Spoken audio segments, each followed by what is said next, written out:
భరద్వాజ్ గారు, నందమూరి బాలకృష్ణ గారికి పద్మభూషణ్ ఇండస్ట్రీకి సంబంధించి ఎలాంటి రెస్పాన్స్ వస్తుంది అనుకుంటున్నారు? ఇండస్ట్రీలో అసలు దీని గురించి సెంట్రిక్గా ఏ టాపిక్ రన్ అవుతుందంటే ఇండస్ట్రీ మొత్తం ముక్త కంఠంతో అభినందనలు అయితే తెలియజేసింది ఆయనకి. సోషల్ మీడియాలో ఎవరి ప్లాట్ఫామ్లో వాళ్ళు అభినందనలు తెలియజేశారు. ఎవరూ కూడా దీని గురించి వ్యతిరేకమైనటువంటి చర్చలు జరిపే ప్రయత్నం చేయట్లేదు. అయితే సోషల్ మీడియాలో బయట వేరే రకరకాల చర్చలు జరుగుతున్నాయి దీని మీద. అంటే ఎన్డీఏ ప్రభుత్వం రికమెండ్ చేసిన దాన్ని ఎన్డీఏ ప్రభుత్వం తప్పనిసరిగా స్వీకరిస్తుంది అనేటువంటి పద్ధతిలో బాలకృష్ణ గారి ప్రపోజల్ అట్నుంచి వెళ్ళింది. ప్రపోజల్ వెళుతున్న టైంలోనే ప్రపంచానికి తెలుసు పద్మభూషణ్ రాబోతోంది అని. ఈ ప్రపోజల్ని డెఫినెట్గా యాక్సెప్ట్ చేస్తుంది కేంద్ర ప్రభుత్వం అనేటువంటి హోప్స్ అందరికీ ఉన్నాయి. అయితే ఇదే సమయంలో తెలంగాణ ప్రభుత్వం నుంచి వెళ్ళినటువంటి కొన్ని ప్రతిపాదనలు అక్కడ నడవలేదు. పర్టికులర్గా గద్దర్కి, అందశ్రీకి, అలాగే గోరటి వెంకన్నకి పురస్కారాల కోసం వీళ్ళు రికమెండ్ చేశారు, కానీ అది వర్కౌట్ అవ్వలేదు. దాని మీద కొంత డిస్కషన్, కంపారిటివ్ స్టడీ సోషల్ మీడియాలో జరుగుతోంది. కానీ సినిమా పరిశ్రమ వైపు నుంచి నందమూరి బాలకృష్ణ గారికి వచ్చినటువంటి పద్మభూషణ్ అవార్డుకు సంబంధించి అందరూ అభినందనలు తెలియజేయటం మాత్రమే కాదు, అక్కడేవి వివాదాస్పద వ్యవహారాలు ఏవీ లేవు. అందరూ పాజిటివ్గానే ఆనందంగానే ఉన్నారు. రెండోది, నందమూరి అభిమానులకు కూడా ఇది నిజానికి సెలబ్రేటివ్ మూడ్గానే ఉంది. ఎందుకంటే రకరకాల రాజకీయ కారణాలు కావచ్చు, ఏదైనా కావచ్చు, రామారావు గారికి పద్మశ్రీ తర్వాత మళ్ళీ అవార్డు రాలేదు.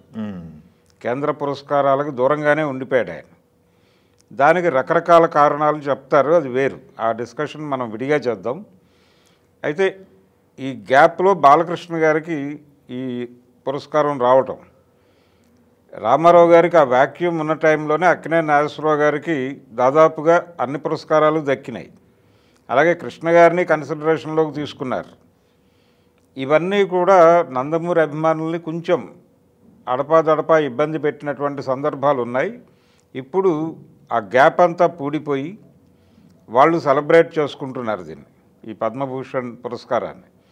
రెండోది, బాలకృష్ణ గారికి పద్మభూషణ్ ఏమిటి అనే చర్చ జరుగుతుంది, కానీ నిజానికి ఆయన డిజర్వే. ఆయన చేసినటువంటి భిన్నమైనటువంటి జానర్స్ చేసినటువంటి హీరో ఎవరూ లేరు ఇప్పుడు ఈ జనరేషన్లో.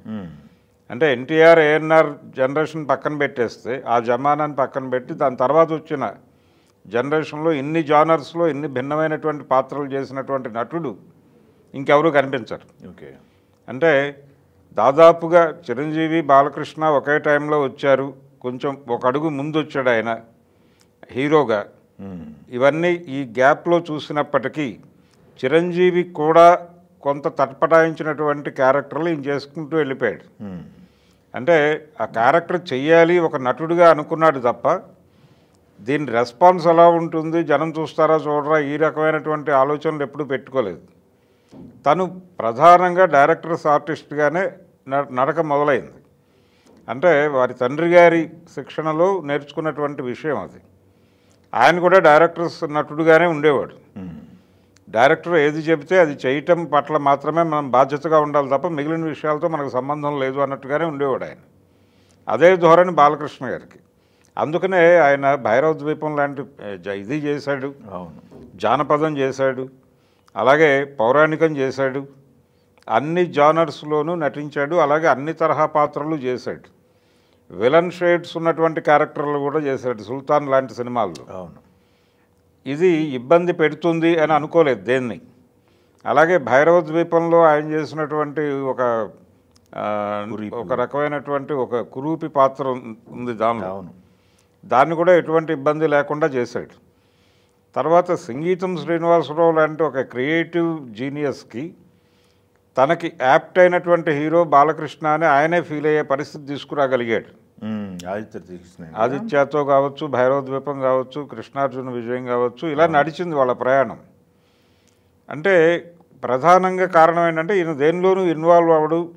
తన క్యారెక్టరు డైరెక్టర్ ఏమి ఆశిస్తున్నాడు తన నుంచి, అది ఎంతవరకు ఇవ్వగలను, అక్కడే ఫోకస్ ఉంటుంది. అందుకని బాలకృష్ణతో కంఫర్ట్ ఫీల్ అయ్యారు డైరెక్టర్లు అందరూ. అందుకని భిన్నమైనటువంటి పాత్రలు ఇప్పటికీ చేస్తున్నాడు ఆయన. ఇప్పుడు భగవంత కేసరిలో ఆ క్యారెక్టర్ ఆమోదించటం, దాన్ని అలా చేయటం, అంటే నాకు ఒక పాట ఉండాలి, లేకపోతే ఇది ఉండాలి, ఫైట్లు ఉండాలి, ఇన్ని ఉండాలి అనేటువంటి ఏ రకమైన కొలతలు లేవు అక్కడ. కొలతలకి అతీతంగా కూడా కొన్ని సినిమాల్లో నటించాడు ఆయన. ఆ సినిమా అంటే ఒక సందర్భంలో ఆయనే అన్నట్టుగా ఒక సన్నివేశం తొడగొడితే రైలు వెనక్కి వెళ్తుంది, ఇలాంటి సన్నివేశాలు మీరు ఎలా యాక్సెప్ట్ చేశారు అని అడిగినప్పుడు అది నాకు చిన్న సందేహం వచ్చి డైరెక్టర్ గారిని అడిగాను, ఇది కన్విన్సింగ్గా ఉందా మీకు అని అడిగితే లేదు లేదు బాగుంది, నేను కన్విన్స్ అయ్యాను అన్నాడు ఆయన.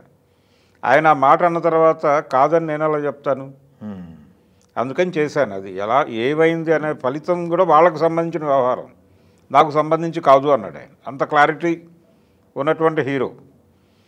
నిజానికి ఆయన ఆ రోజుల్లో ఉమ్మడి కుటుంబం సినిమాని హిందీలో తీయాలనుకున్నాడు రామారావు గారు, బాలకృష్ణ హీరోగా.